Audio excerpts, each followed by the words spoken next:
So thank you, Jen, for that overview. And we'll move on now to our next speaker. And it's my privilege to introduce Susie Connor, who will discuss Northstar architecture. Susie has served as the U.S. Centers for Disease Control and Prevention's Chief Information Officer since May of 2017. And as the Senior Information Technology Leader, she oversees the agency's IT and data strategic plan and operations. So Susie? Good morning, everyone. Thank you, Judy, and thank you for the Washington health community for inviting us here today. It is such a pleasure to be here. We did learn a lot of things already this week. We won't go into safety. I think Ryan has us covered if anybody needs a crosswalk guardian there. Yesterday, we did have an opportunity to visit both Microsoft and Amazon, and I think it's critically important that we continue to have these types of engagements as we look towards, quite honestly, taking on one of the biggest challenges that we in the public health system have ever dealt with, notwithstanding surviving the pandemic. That was done, biggest challenge we had first.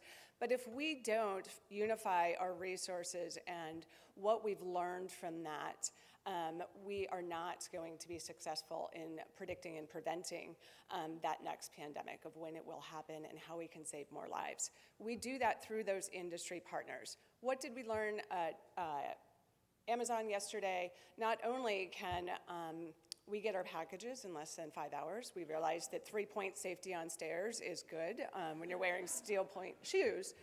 But the lesson from that is so inspiring for me was that if we can get packages and the point of data entry to putting in that order and to getting it delivered at your front door, I live in Atlanta, we do have same-day service there, in less than 5 hours, why can't we get an electronic health message from that point of entry, the test, and where we need to be in less than that? I think we owe it to ourselves and our staff to set that as a higher goal. My staff hears me all the time. We need to move faster. Now I have evidence, and I've seen it in real-time operations of how that can happen. The other example from Microsoft yesterday is that we have such great partnerships between AWS and Microsoft that they are investing billions of dollars in healthcare and healthcare research and wanting to work beside us. They did it, both of those organizations, through the pandemic. I don't want to lose that foresight of how important that is to work side by side. At Microsoft, they are actually testing for premonition 5 different areas across the globe with a sensor that is placed out in these remote locations in microseconds, collecting samples of mosquitoes, vectors, and one right here in the United States in Texas. If they can do that and collect it in milliseconds and put it back into the cloud and get it into the infrastructure, why can't we move that message faster?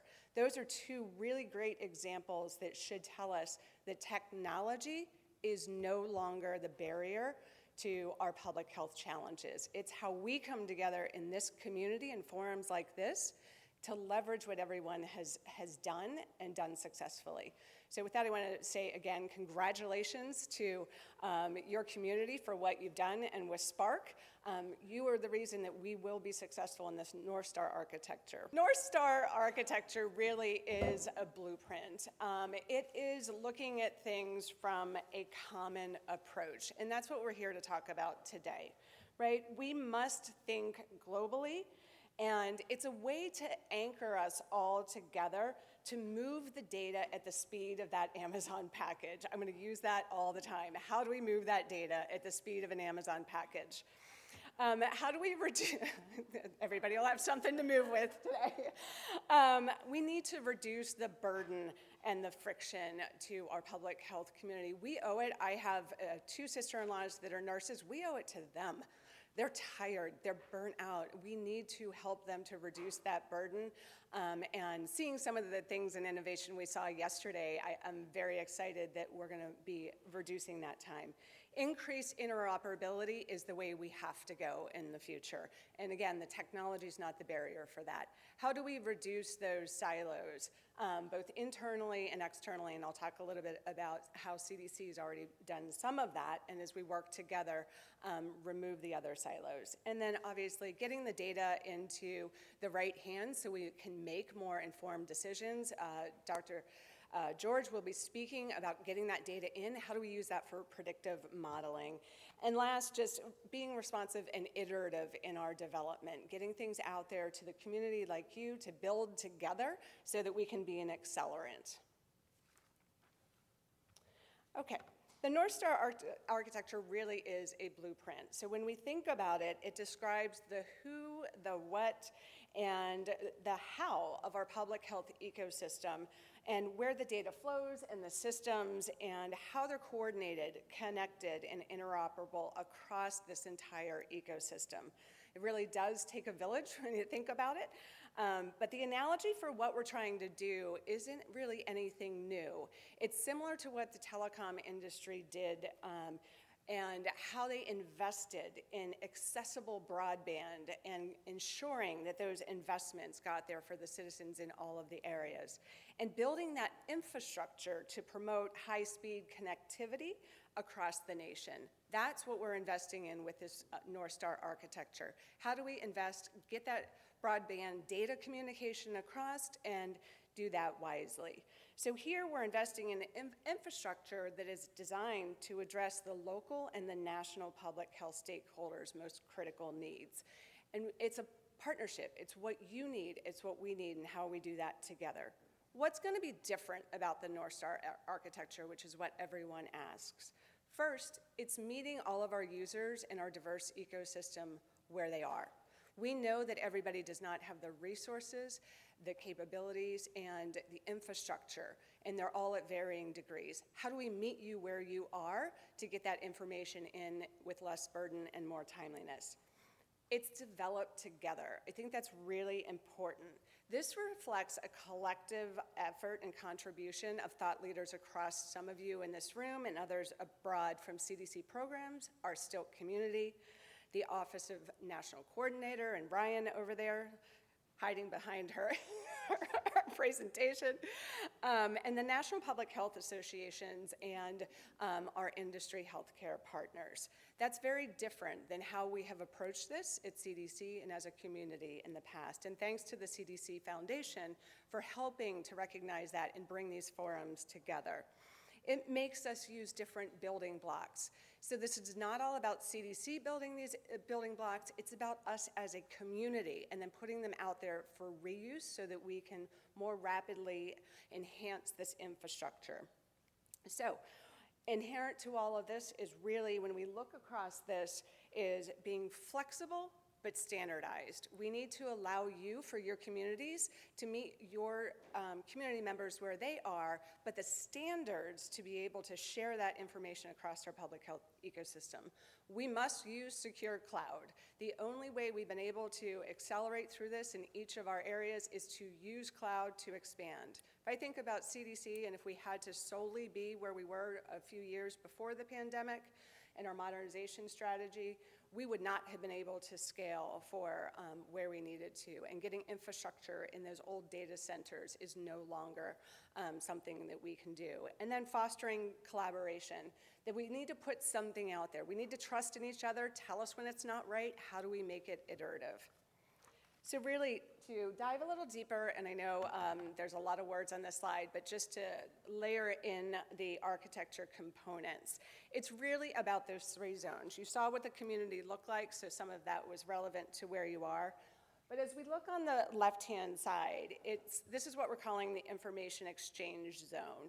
This organizes the health investment and solution needs, standards like TEFCA, around that facilitation and exchange. I'll talk a little bit more about what Report Stream's doing for the Stilt community as well, and how we'll be able to use those tools. The next zone is our shared analytics zone, and this is really the foundational capabilities for Stilts and our partners to have an option to host their own data and leverage common architectural standards and solutions, as well as consistent tooling, so we can help with that upskilling of all of our resources and be able to share, like we've heard earlier, across communities, state lines, and local territories. And the third is a zone that's our enterprise zone. This is really the internal component to CDC, but what we have heard is it's really complex. And that's through years of how CDC was funded and developed. We had over 900 systems before we started our modernization activities. We have already retired over 300 systems. That means less points of entry for all of you to be disease-specific and moving away from disease-specific to agnostic so that we can reduce those number of touch points. So we have a planned set of actions associated with, but underlying all of that are some key foundational components. DevSecOps pipelines, for example. How do we keep those continuous and not just stand them up in a response, but how do we use them during non-response times? Or Blue Sky, because I'm also going to borrow that, Dr. Shah, from you. How do we use them in Blue Sky for perhaps preventive activities that don't get the attention they need, but that data could help? So also looking at things like better identity solutions to protect this information of our community members as a large, and then looking at FHIR standards, API first mentalities, leaving the data where it is so that we can ensure that we have a solid foundation. So all of this is intended to shepherd us into that vision of the future and a community as a whole. So some very specific offerings for stilts, just a couple of examples that are available today and what's on our roadmap. The first item that's in production today is an expansion of one of CDC's data exchanges called Report Stream. This is for healthcare interchange of data for multiple core data sets. This was stood up during COVID and was immediately expanded for monkeypox.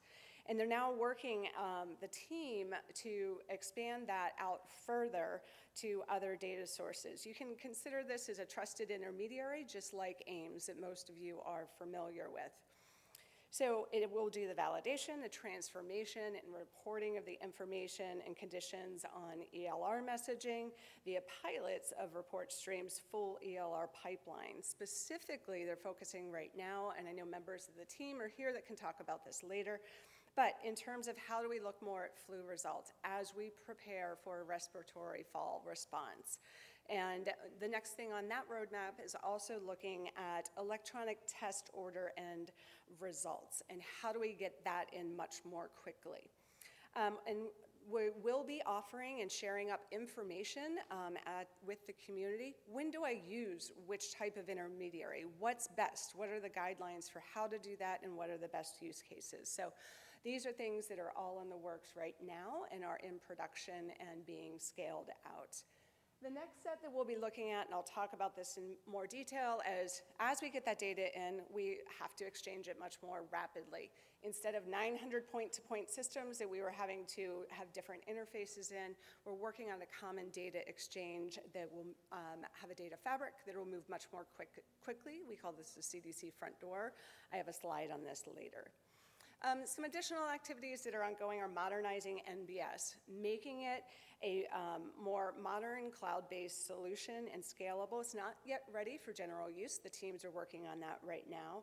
But stabilizing the core application and building that foundation, including making the application more reliable, easier for stilts to be able to upgrade, as well as different opportunities of whether you want to have full cloud native or whether within your own communities you're still not comfortable with that, to be able to integrate with what you have.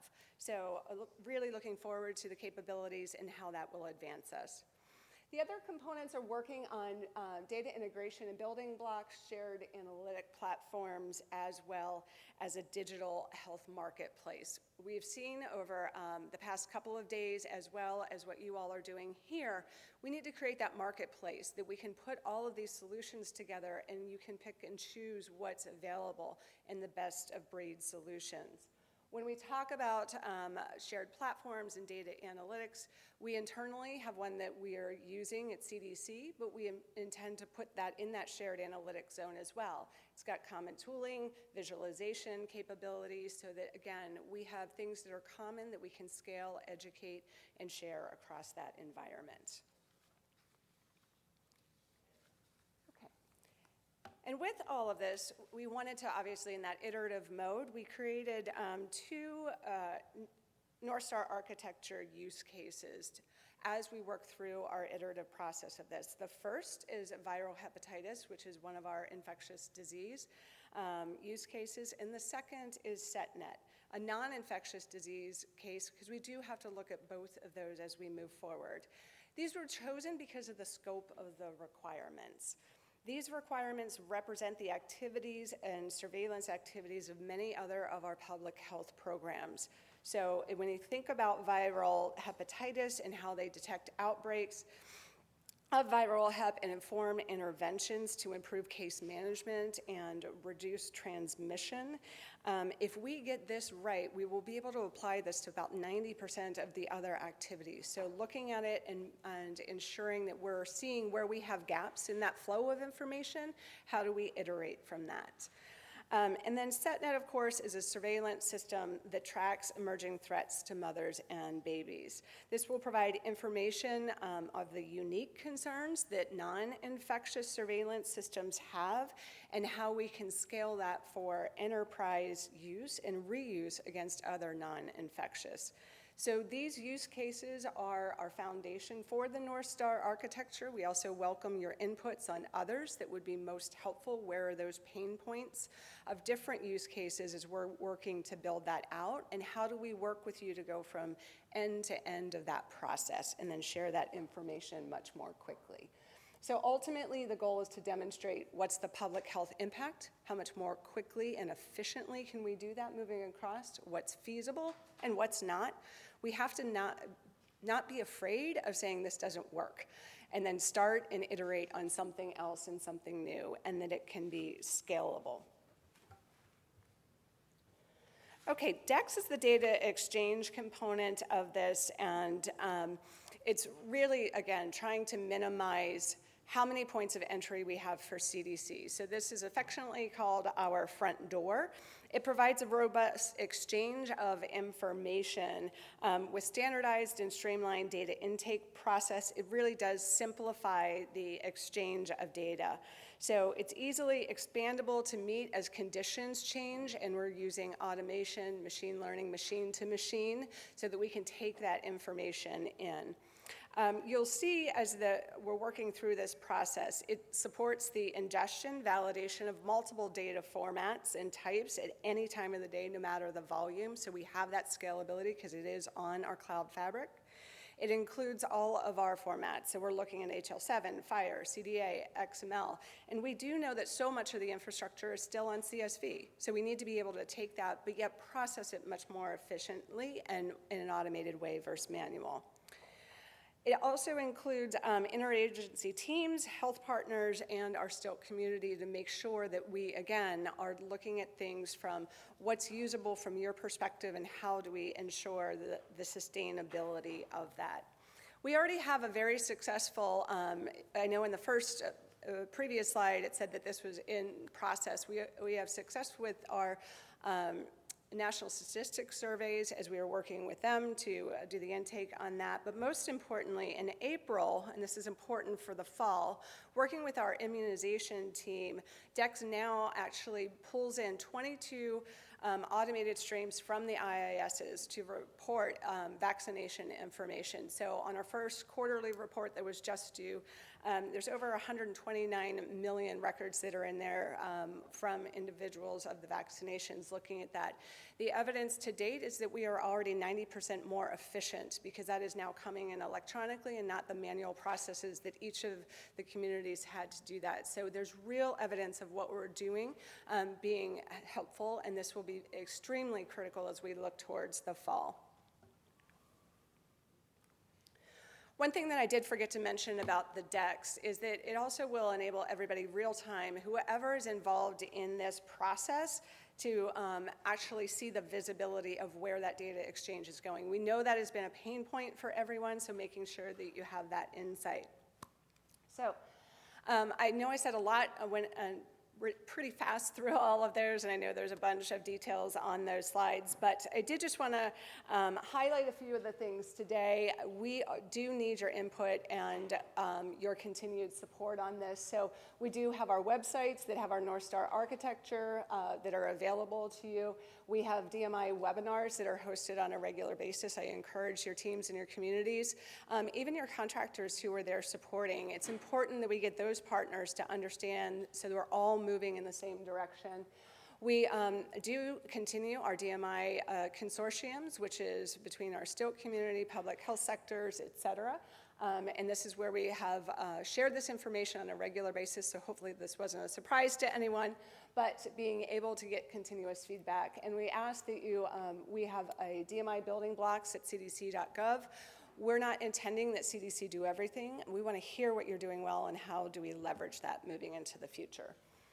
And on the last slide, just in summary, this is a reference architecture. It will pivot and adjust as we move forward, giving us that common approach. It's intended to be iterative with the pilots that we talked about underway. We are certainly looking for partners for additional pilots as we build out all of those capabilities along the roadmap, and then continuous agility throughout the process. So thank you very much. I will now turn it back over to Judy Monroe.